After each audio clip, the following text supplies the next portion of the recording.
Zareen Adu lived in a dusty riverside village where mornings began with rooster calls and the soft scraping sound of brooms against compound floors. She taught reading to children at the primary school, and in the afternoons she helped her widowed mother, Mama Esi, sell cassava, mangoes, and groundnuts from a wooden stall near the junction. Their life was not easy, but it was decent. Zareen was known for speaking gently, dressing neatly, and carrying herself with the dignity of someone who had learned early that poverty was not the same thing as worthlessness.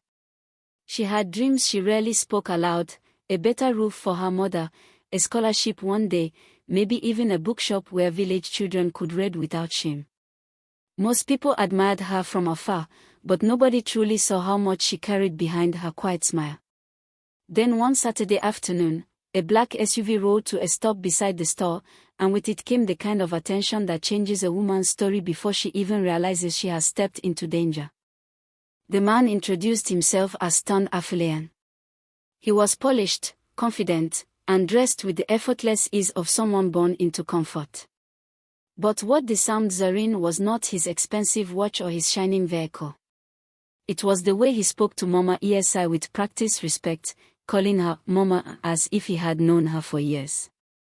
He bought more produce than he needed, asked Zareen about her teaching, and listened as though her smallest words mattered. He returned the next weekend, and the next. Soon, his visits became expected. He brought books for her pupils, medicine for Mama Esi's knee pain, and compliments so carefully measured they felt believable. Zareen resisted at first. She had seen enough of the world to know that rich men often treated poor women like temporary entertainment. But Ton was patient. He never pushed too hard, never raised his voice, never acted embarrassed by her simplicity. Instead, he painted a future in gentle tones: a little business for her mother, a proper wedding, children raised in comfort, and a life where Zareen would never have to stand under harsh sun selling produce again.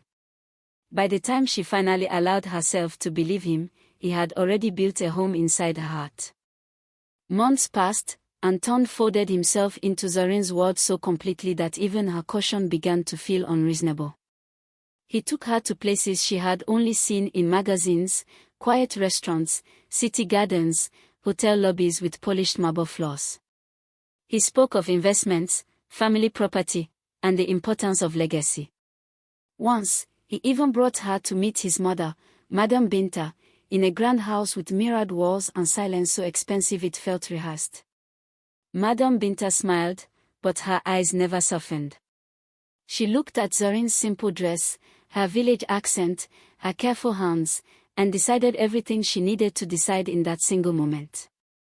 Ton dismissed it later, saying his mother was proud and difficult with everyone. Then came the evening that sealed Zareen's trust forever. Beneath a sky turning orange with dusk, he slipped a ring onto her finger and told her she was the woman he wanted beside him for life. He said she was not a phase, not a secret, not a mistake. She was his future. Zareen believed every word because she wanted to believe that goodness could be rewarded, that sincerity could still be chosen, and that love spoken tenderly must surely be true. 3 weeks later, she discovered she was pregnant. Zareen rehearsed her words all the way to Ton's family compound. She expected fear. She expected confusion. She even expected a delay. What she did not expect was denial so calm it felt prepared. She stood at the gate carrying his child, her heart pounding with hope and terror, while the guard called inside. Ton appeared in a crisp white outfit, glanced once at her stomach, and then at her face, but there was no panic in him. No love. No guilt. Only distance. When she told him she was pregnant, he did not ask questions. He did not take her inside. He did not lower his voice.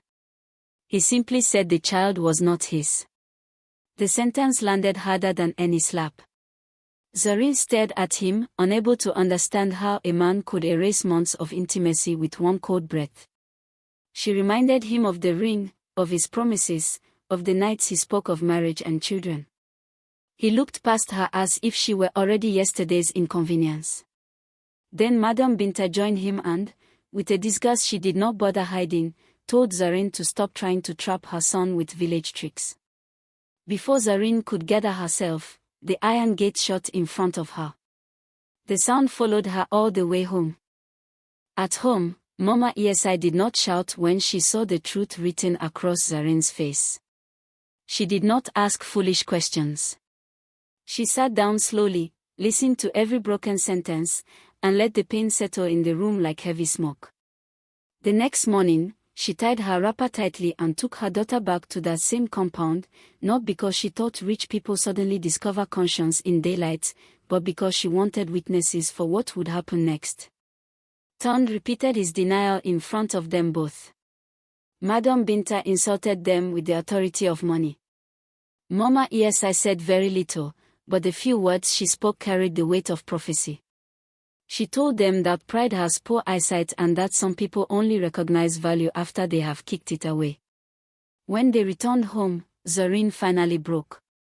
She cried until her ribs hurt, until her voice turned into breathless silence.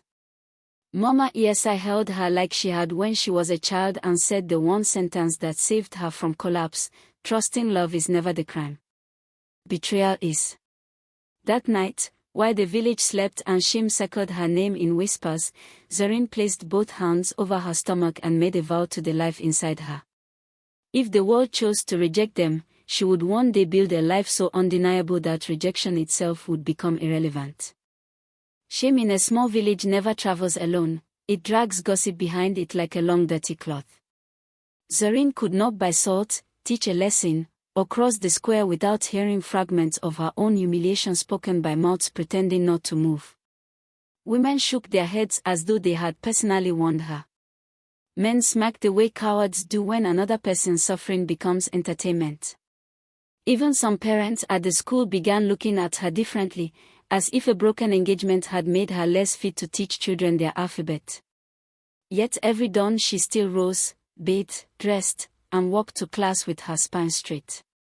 She taught with the same softness as before, though morning sickness often forced her to grip the edge of her desk and breathe through the nausea before turning back to the blackboard. She learned quickly that pain becomes more dangerous when it is allowed to define routine.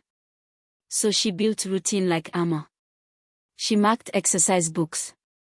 She sold at the store. She counted coins. She swallowed humiliation without letting it poison the child inside her.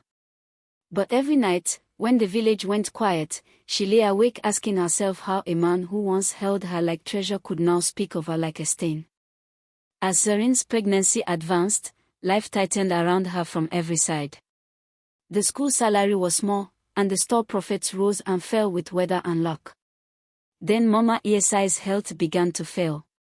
What started as chest pressure and exhaustion slowly became clinic visits, tablets, and instructions they could barely afford to obey. Zareen began tutoring children after school for a little extra money. She mended her own dresses instead of buying fabric. Some nights she pretended she had already eaten so her mother could take the larger portion of food. She never called it sacrifice. She called it necessity, because naming struggle too dramatically only makes it feel larger than your ability to survive it. Still, there were moments when her body and spirit both trembled under the weight. She was carrying a child, supporting a home, protecting a mother, and battling public shame while the man who caused it moved freely through wealth and celebration. News reached the village that Tund was now courting a banker's daughter from the city. The announcement spread like fire. Zareen listened, nodded once, and kept peeling cassava. But that evening, alone outside the room, she stared at the dark sky and realized something painful: closure does not always arrive with apology. Sometimes closure begins the day you stop waiting for one. Labor came on a stormy night with rain pounding the zinc roof so hard it sounded like the sky itself was splitting open. There was no time for drama, no money for a private doctor, only Mama Esi's steady hands, a midwife from 2 streets away, and Zareen's determination not to die before meeting the child she had already chosen over her own peace. Pain came in waves so violent she thought they might tear memory from her body. Yet beneath the agony there was a strange clarity, This child had already survived rejection before birth, he would not arrive into the world unwelcome. When his first cry finally pierced the room, something ancient and sacred shifted inside her. The midwife wrapped him and placed him in her arms. He had wide eyes, a stubborn chin, and fingers that curled around nothing with fierce certainty. For one dangerous second she saw turned in his face and felt grief stab through joy. Then she looked again and corrected herself. This was not Ton's shadow. This was her son. Her future. Her evidence that pain can produce something holy without becoming holy itself. She named him Cairo, because she wanted a name that sounded like movement, like distance crossed, like someone destined never to remain where he was abandoned. Months passed. Cairo grew, laughed, cried, and reached for life with the innocence of someone who does not yet know the story of his own beginning. Zareen tied him to her back when she walked the stall and sang to him when fear crept in at night. But the village still would not let her heal in peace. One afternoon at the market, while bargaining over tomatoes, she heard two women behind her discussing her future as if she were already finished. One asked where a woman with a bastard child could possibly go. The other answered that some people are born only to be won by. Zareen did not turn around. She did not insult them. She did not cry. Instead, something inside her that had been kneeling for months finally stood up. She went home, looked at the cracked wall, the leaking roof, the tablets on the stool, and her son asleep with one tiny hand open beside his cheek. For the first time since the gate slammed shut, she saw her life not as a punishment but as a decision waiting to be made. She understood that if she stayed, the village would complete her story for her. If she left, she might fail, but the failure would at least be hers. That night, while Cairo slept, she told Mama ESI she was going to the city. Living was harder than any humiliation she had endured because this time the pain came wrapped in purpose. Zareen sold the little jewelry she still owned, counted her savings, and split the money into two parts, one for Mama ESI and Cairo, one for the city that did not yet know her name. Before dawn, she packed one bag with 2 dresses, a pair of sandals, exercise books, and the ring Ton had given her, not because she still valued it, but because she wanted proof that lies can have weight. She kissed Cairo's forehead while he slept in his grandmother's arms and whispered that every mile she traveled would be for him. Mama ESI did not beg her to stay. She only held her daughter's face and said, "Come back with your own key to life." Zareen boarded a crowded bus just as the sky turned grey. As the village shrunk behind her, she felt terror and relief fighting inside her chest. She was leaving the child she loved most in the world, stepping into a city full of strangers, and carrying only half enough money to survive. But for the first time in a long time, she was moving towards something instead of away from something. That mattered. The city did not welcome Zareen with miracles. It welcomed her with noise, heat, overcrowded rooms, suspicious landlords, and the cold arithmetic of survival. Her first rented room had a broken window, thin walls, and a mattress so flat it felt like sleeping on regret. She found work in a roadside cafe cleaning tables before dawn and washing cups until her fingers wrinkled in soap water. Nobody there cared that she had once been a teacher. Nobody asked about broken promises or denied pregnancies. In that way, the city was crueler than the village and kinder too. It had no sympathy to offer, but it also had no history to weaponize against her. Zareen sent money home every month, even when it meant skipping lunch and walking long distances instead of paying for transport.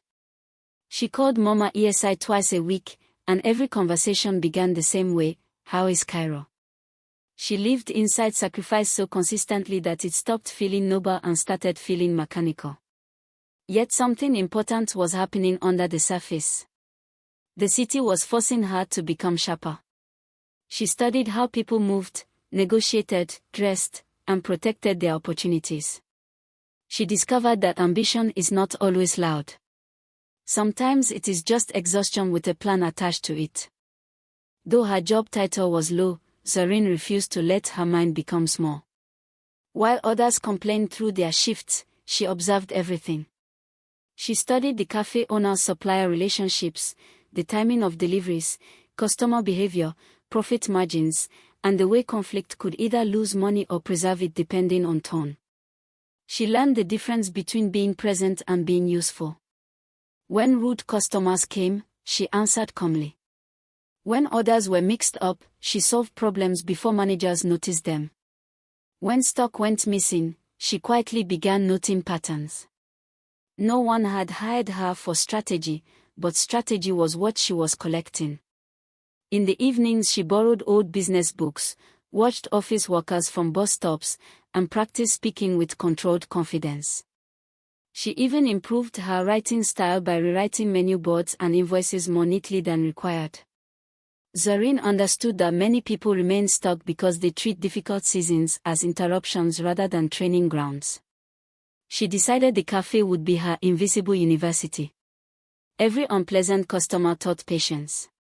Every exhausted shift taught stamina. Every small task done well trained her to carry larger responsibilities later. She had once waited for life to choose her.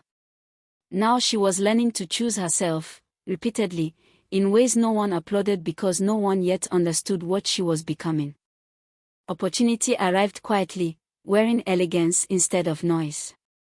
One afternoon, a distinguished older woman entered the cafe and sat alone in the far corner. She was called Mrs. Adoni Karim, founder of a respected logistics and property company.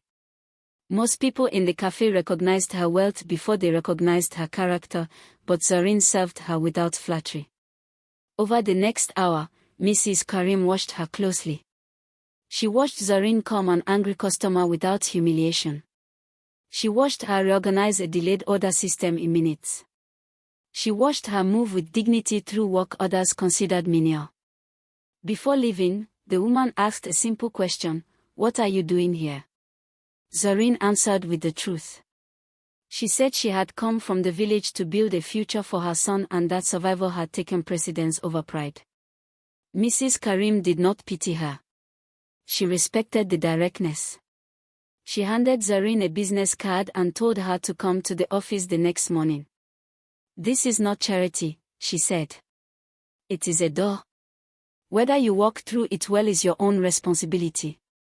Zareen held the card all night like a fragile passport.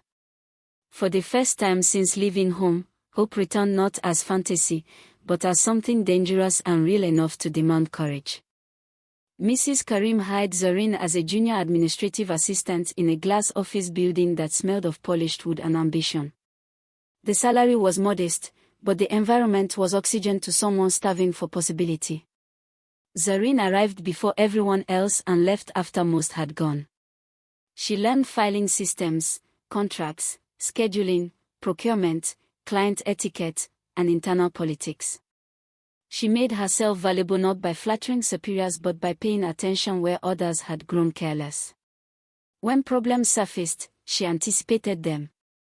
When meetings needed preparation, she came with options. When someone explained a task once, she never needed the explanation twice. Gradually, responsibilities expanded. She began assisting with project coordination, then vendor communication, then property documentation. Mrs. Karim tested her often, not with kindness but with trust. Zareen passed each test because she understood that excellence is a language powerful people always recognize, even when they try not to. The years moved fast. Cairo grew through phone calls, school reports, and birthday parcels. Zareen's heart broke a little each time she hung up, but she kept building. She was no longer merely surviving shame. She was translating pain into competence, loneliness into discipline, and deferred motherhood into an empire of future security. 7 years after arriving in the city, Zareen sat across from Mrs. Karim in a sunlit boardroom and read a document she never imagined would carry her name, a partnership agreement. By then she had helped rescue underperforming projects, negotiated land disputes, stabilized office systems, and earned the trust of investors who once overlooked her. Mrs. Karim told her that loyalty matters, but insight matters more, and Zareen had both. The offer included equity in a new housing development branch and leadership over a rural expansion initiative. Zorin signed with a steady hand, though inside she was remembering the leaking roof, the market gossip, the gate, the ring, the boss, and the little boy whose childhood she had missed in order to buy him a future. Success did not erase the years of grief, but it gave them architecture. She bought a simple gold watch for Mama ESI, a bicycle for Cairo, and one expensive suitcase for herself, not out of vanity, but because she intended to return home as proof. Not proof for Tond. Not proof for the village. Proof for the frightened version of herself who had once believed one man's rejection was the final measure of her worth. It was not. It had only been the first page. When Zorin finally returned to her village, she did not come back with noise or revenge in her eyes. She came back with calm. That was more unsettling. The vehicle that rode into the village was sleek but tasteful. The woman who stepped out of it wore a tailored suit, soft gold earrings, and the posture of someone no longer waiting for permission to exist. People recognized her slowly, then all at once. Children pointed. Women froze in conversation. Men straightened where they stood. Yet Zorin did not perform her success for them. She walked directly to the old compound where Mama ESI sat beneath the neem tree with Cairo beside her. He was no longer a baby tied to her back but a tall, bright-eyed boy with thoughtful silence and his mother's steady gaze. When she saw them together, all the professional control she had built in the city cracked open in one breath. Mama ESI rose with trembling hands, and they held each other in the road while the entire village watched. Then Zorin knelt before her son. Cairo stared at her with the strange mixture of familiarity and distance that lives between blood and absence. She said, "I came back exactly as I promised." He stepped forward and embraced her with the full force of waiting. In that moment, every hard year found meaning. Within days, surveyors and builders arrived.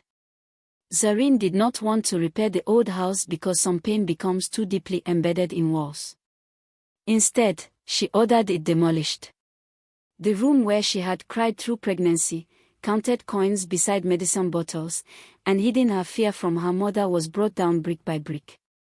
In its place she commissioned a modern family house with strong foundations, wide windows, clean lines, and a courtyard built for laughter rather than endurance. But that was only the beginning. She also funded a small reading center attached to the primary school, naming it after Mama ESI. She began plans for affordable market stalls with proper roofing so women would no longer spend entire seasons under punishing weather. The village, which had once discussed her like a cautionary tale, now spoke her name with the caution reserved for people who have outgrown public judgment. Zorin never mentioned Tond. She did not need to. Her existence had become its own rebuttal. Yet news travels quickly when pride is involved, and before long word reached the family that had once shut their gate on her. The woman they had dismissed as desperate and temporary had returned with contracts, engineers, and influence. Suddenly, the past they had denied began to look like an opportunity they had lost. Tond's life had not unfolded the way his arrogance once promised. His marriage into a wealthy family had collapsed under distrust and ego. His business, built partly on reputation, had begun to weaken. Madame Binta, growing older and more anxious about legacy, had become obsessed with bloodline and inheritance. When she heard there was a healthy, intelligent boy in the village carrying her son's face, her moral memory suddenly improved. Tond came too, not because he had changed completely, but because failure had taught him what wealth never did: loss becomes harder to ignore when it wears your own features. They arrived during the house blessing ceremony, where guests from the city mingled with village elders beneath decorated canopies. Their appearance split the air. Zorin saw them immediately, though her expression never faltered. Madame Binta approached first, dressed in pride but carrying desperation underneath it. Tond followed in silence, older now, diminished around the eyes. They had not come to confess. They had come to claim. Not her. Not the years. Not the tears. The boy. The same life they had once treated as a lie had become valuable now that it stood upright, educated, and connected to a successful mother. The cruelty of that recognition did not wound Zorine anymore. It clarified her. In front of guests, elders, and business associates, Madame Binta announced that they had come for their grandson. The arrogance in her voice had softened into entitlement, but entitlement remained entitlement. Ton tried a gentler approach, saying blood should not be separated from family. Zorine listened without interrupting. When they finished, she stepped forward with a stillness so complete it pulled silence over the entire gathering. Then she reminded them, plainly, publicly, and without emotion, of the day they denied the child at their gate. She described the words, the witnesses, the closed iron bars, and the months of ridicule that followed. She told them that parenthood is not a title one abandons in private and claims in public when the child becomes convenient. Blood is not ownership, she said. Presence is. She pointed toward Mama ESI and then toward herself. Those are the people who raised him. Those are the people who stayed. The words struck harder because they were true. Ton's face collapsed under the weight of public memory. Some of his remaining business associates were present, and Zorine knew they understood the deeper message immediately: a man who can deny his own child can deny anything. She did not scream. She did not insult. She simply refused them. Calmly. Completely. With witnesses. Just as they once had. Ton and Madame Binta left the ceremony smaller than they had arrived. No one physically forced them out. Truth did that well enough. In the days that followed, the story spread beyond the village. Investors heard. Former associates repeated it. Old rumors were re-examined under new light. Reputation, which had once protected Ton, now began to indict him. Deals slowed. Calls stopped being returned. People who had ignored his moral failures while money was flowing started treating character as if it had always mattered to them. Zorine did not pursue revenge. She returned to her projects, her son, her mother, and the quiet satisfaction of boundaries enforced without bitterness. But she understood a lesson wealth often tries to hide: consequences are patient. They do not always arrive when deserved, but when they do arrive, they often collect interest. Meanwhile, Cairo watched everything with the alert eyes of a child old enough to sense emotional weather. Zorine decided then that he would know the truth, but only when he was old enough to carry it without inheriting hatred. She had not fought so long to give him a future only to poison it with inherited rage. Her victory would not merely be material. It would be generational. Months after the confrontation, Ton's world had visibly deteriorated. He was no longer the polished man who once spoke like the future belonged to him. Loss had thinned his confidence, and remorse, whether pure or forced by consequence, had finally found space in him. Madame Binta too had softened, not into innocence, but into the exhausted honesty of someone whose pride had cost too much. One afternoon they came to Zorine's home without an entourage, without dramatic clothing, without the hard shell of superiority. This time they asked to enter. Zorine let them in, not because they deserved ease, but because she no longer feared their presence. They sat in a room built by the very woman they once treated as disposable. For a long moment, no one spoke. Then Ton bowed his head and admitted what he had refused to admit for years, that fear, vanity, and obedience to his mother had made him betray not only Zorine and his son, but himself. Madame Binta followed with trembling words about class, status, and the poison of believing bloodline mattered more than humanity. Their apologies were late, terribly late, but late truth still carries value if it arrives stripped of demand. Zorine listened carefully, not for tears, but for responsibility. There is a difference. When they finished speaking, Zorine remained quiet long enough for discomfort to do its work. Then she told them something neither expected: she forgave them. Not because they had suffered enough, Not because apology erased years. Not because the past could be rebuilt. She forgave them because bitterness is a prison that punishes the injured long after the offenders have moved on. But forgiveness, she explained, is not restoration. It does not reopen dead roads. It does not turn betrayal into destiny. She said they were part of her education, painful teachers who had shown her the difference between affection and character, between promises and principles. You broke me at the right time, she said quietly, because if you had not, I might never have discovered what I could build. Ton cried then, not theatrically, but with the grief of a man who finally understands the scale of what he threw away. Zareen did not comfort him. Mercy is not the same thing as emotional labor. She simply gave them the one thing people who truly repent need most, truth without cruelty. She would allow Cairo to know them gradually, under boundaries that protected his peace. But she would never return to a love that had once required her destruction to preserve itself. After that meeting, Zareen turned her attention fully toward the future she had once only imagined in fragments. She established a scholarship fund for girls from struggling homes, especially those forced to abandon school because of pregnancy, poverty, or family shame. She expanded the village reading center into a learning hub with computers, mentorship sessions, and evening classes for women traders. She offered Mama ESI the peace of retirement, though the older woman still insisted on supervising every kitchen detail in the new house.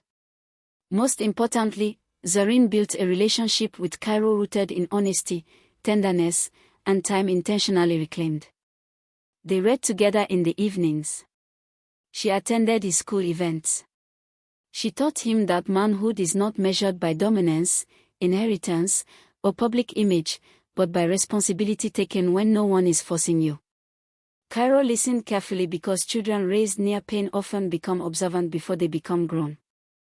Zareen understood that her greatest victory was no longer overturned, the village, or even shame itself. It was over repetition. She had interrupted a cycle. The rejected girl had become the woman who could raise a son without passing down abandonment as culture. That was bigger than revenge. That was repair.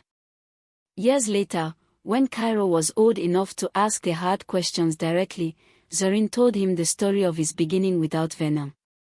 She did not edit out the cruelty, but she refused to romanticize suffering. She explained that some adults fail because they worship status more than truth, and that love without courage is too weak to be trusted.